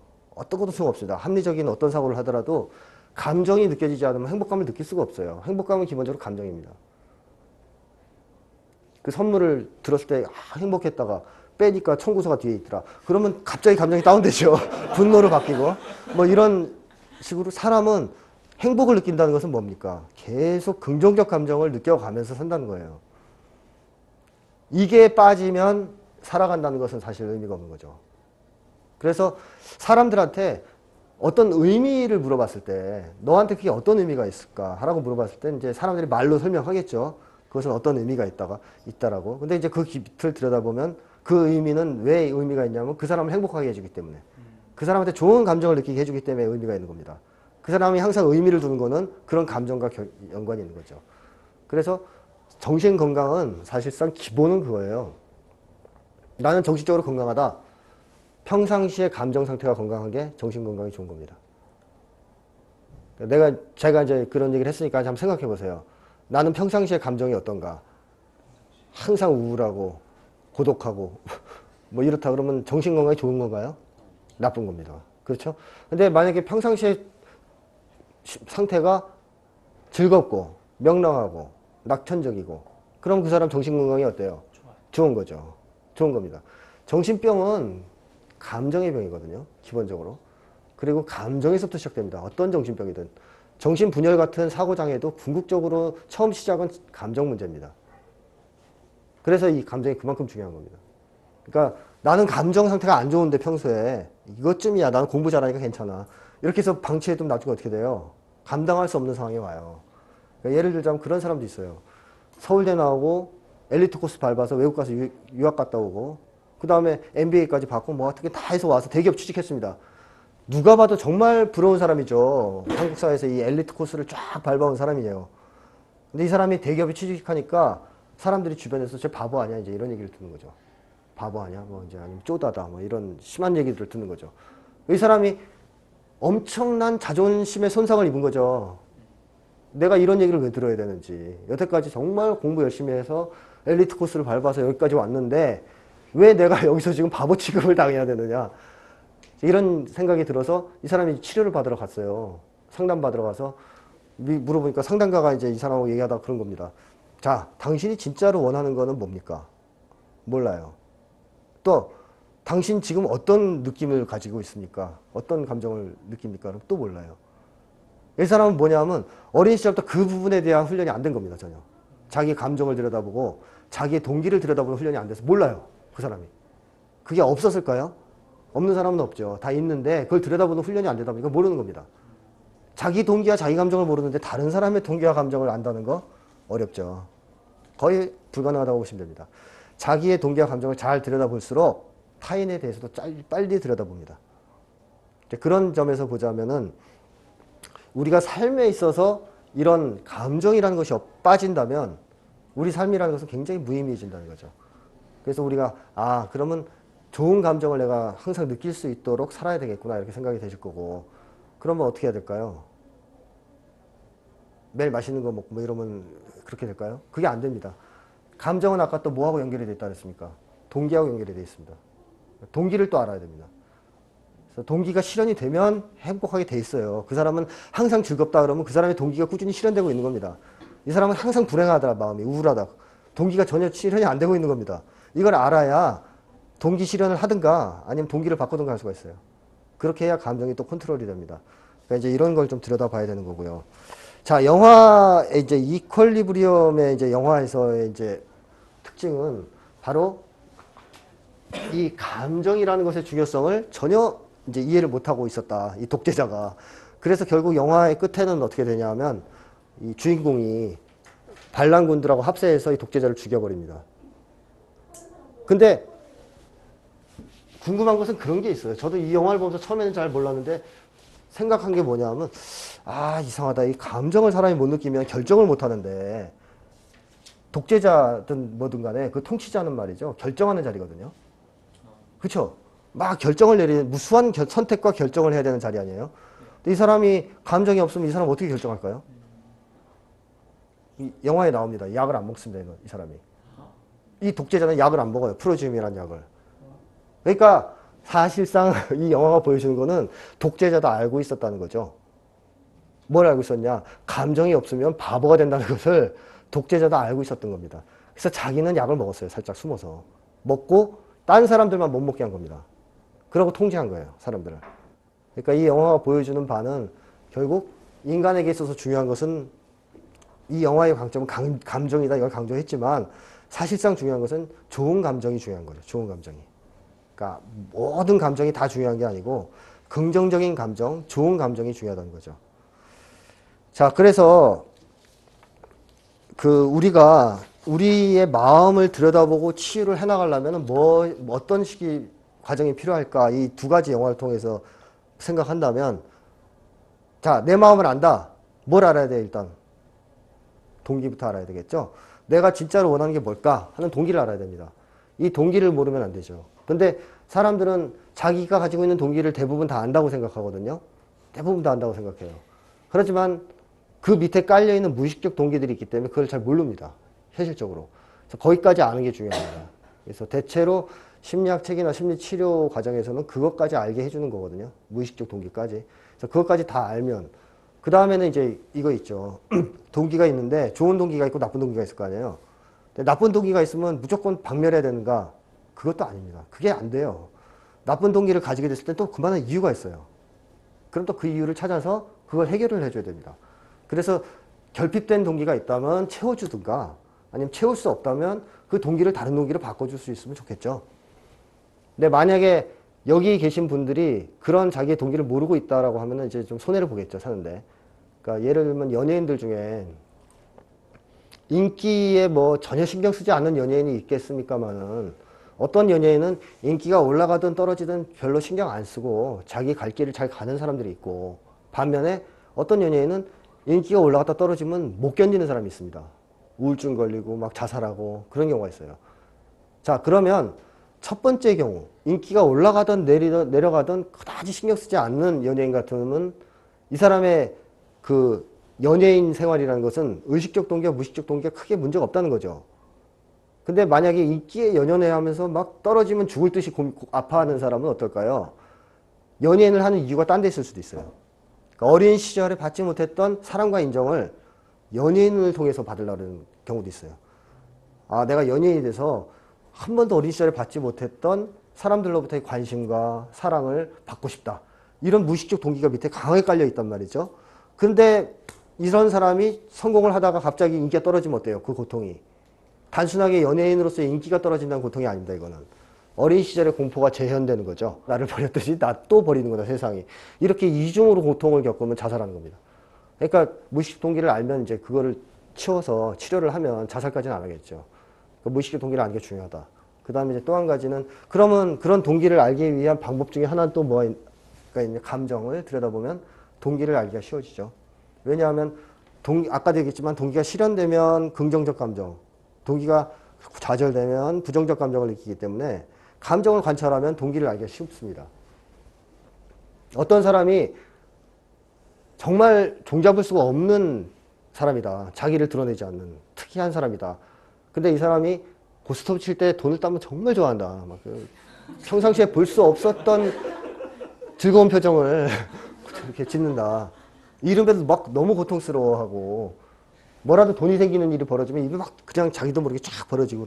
자, 그 사람의 기본 동기는 뭘까요? 돈이죠, 돈. 당연히. 근데 그 돈에 또 뭐가 투자되어 있는지도 봐야 되겠죠. 돈 밑에 뭐가 깔려 있는지. 이 사람이 돈을 뭘로 생각하고 있는지도 또 봐야 됩니다. 근데 어쨌든 그런 식으로 추적을 해 들어가는 겁니다. 동기를. 아, 일단은 그 사람은 돈을 중요시하네. 그럼 왜 돈을 뭘로 생각하기 때문에 저렇게 관심이 가는 걸까? 이런 식으로. 그러니까 어떤 사람은 또 그런 사람이 있어요. 칭찬받으면 그냥 너무 좋아하는 사람이 있어요. 막 입이 찢어져가지고 막 칭찬만 해주면 막 그냥 헤헤거리면서 어쩔 줄 몰라하는 사람이 있어요. 쩔쩔매면서. 조금 비난하면 그냥 이제 터지는 사람 있죠. 열폭이라 그러죠. 빵 터져가지고서 막 흥분하는. 그 사람이 제일 중요한 건 뭘까요, 그럼? 그 사람이 중요시하는 건? 인정이죠, 인정. 사실은. 그렇죠? 인정 욕구가 굉장히 강하다는 겁니다. 남들한테 인정받고 싶은 거. 그러니까 이제 비난에는 과민 반응을 보이는 것이고, 화를 내면서. 또 칭찬에는 또 너무 좋아하는 거죠. 그럼 이제 우리가 거기까지 알았어요. 그것까지 쉽게 할 수 있어요. 사람을 약 올려보고 한 번씩 이제 칭찬해보고 뭐 이제 여러 가지를 자극하다 보면 나와요. 이제 이 사람이 어디에서 좋아하고 어디에서 터지나 이걸 보면 그건 나오는데, 그럼 이제 이 사람은 그걸 뭘로 생각하고 있을까라는 거죠. 인정이라는 것을 어떤 식으로 이해하고 있을까? 또는 뭐하고 연결이 돼 있을까? 이것까지 알면 이제 그 사람에 대한 답이 나오는 겁니다. 그래서 그 얘기까지 해주면 나아지는 사람도 있고요. 다시는 연락 안 하는 사람도 있어요. 그러니까 이제 심리학에서는 직면이라 그러죠. 치료에서는 직면시킨다. 근데 직면시키면 감동받아서 그 다음에 막 좋아진 사람도 있고, 직면시키면 이제 그 다음부터 연락 안 하고 사라진 사람도 있어요. 다시는 안 본다. 그래서 너무 빠른 직면은 안 되는데, 어쨌든 여러분들은 알 필요는 있잖아요. 자기에 대해서도 알고 그 사람에 대해서도 알고. 자, 그 다음에 이제 생각이죠. 자기가 갖고 있는 신념, 가치관 이런 것들을 생각해 보는 거죠. 그래, 이게 나의 동기 감정과 연결이 어떻게 되어 있는가, 이것까지 알게 되면 자기에 대한 이해가 좀 이제 깊어지는 거고, 타인에 대한 이해도 깊어지는 거죠. 여기까지 이렇게 되면은, 그걸 자기 분석이라고 하는데 수준 높게 되면은 그 수준까지 안 가더라도 사실상 시간이 남으면 계속 자기를 들여다볼 필요는 있습니다. 그래서 자기를 잘 알면 그만큼 이익이 되니까. 근데 우리가 이제 현대 사회를 살다 보니까 시간들이 없죠. 바쁘시잖아요. 그죠? 그래서 자기를 들여다볼 시간이 별로 없어요. 뭐 TV 보기도 바쁘고 뭐 세상 일 처리하는 것도 바빠요. 내 마음을 들여다본다는 게 참 어려워요. 시간을 내기가. 그래도 그거를 자꾸 안 하고 미뤄두면 나중에 손해를 보기 때문에, 가능하면 자기 마음을 자꾸 들여다보면 좋을 것 같고, 그런 차원에서 뭐 다양한 이제 공부를 하는 과정에서 심리학 공부도 또 좀 하시면 도움이 되지 않을까. 그래서 뭐 이제 이런 분석 책 같은 거, 이런 거를 좀 많이 보시고 심리학 책 같은 걸 읽어보시면 내 마음을 들여다보는데 도움이 되니까 그런 것도 많이 하시면 좋겠다 하는 게 이제 제 생각입니다. 자, 지금까지 두 영화를 다뤄봤는데요. 이제 20개의 영화를 다 다루면 좋겠지만 시간상 도저히 안 되고, 그리고 이제 좀 약간 시간이 남았는데 그 시간에 딴 영화를 하나 또 다루자니 그것도 조금 그렇고 해서, 나중에 혹시 또 기회가 되면 좀 더 다루기로 하고요. 제가 쓴 책들 중에 이 분석서들이 굉장히 많이 있습니다. 이제 인물 분석서들이 많이 있어요. 예, 영화 분석한 것도 결국 인물 분석이고요. 기본적으로는. 그 다음에 문학작품 분석도 인물 분석이고, 그 다음에 아예 사람 자체를 분석한 책들이 많이 있습니다. 이제 조선시대 인물들을 분석한 책도 있고, 또 우리나라 3대 기업가 이병철, 정주영, 김우중 씨 분석한 책도 있고, 노무현 오바마 대통령, 그 다음에 삼국지 속 인물들, 네, 등등 그 인물 분석서들이 많이 있습니다. 베토벤이라든가. 그런 거를 좀 보시면, 아, 인간 심리를 이해하는데 좀 도움이 좀 되실 수 있을 거고, 그거에 자기를 대비시켜 보면, 조금씩 대비시켜 보다 보면 자기 분석도 되겠죠. 네, 그런 기회도 한번 가지시면 좋겠습니다. 네, 이상으로 마치겠습니다.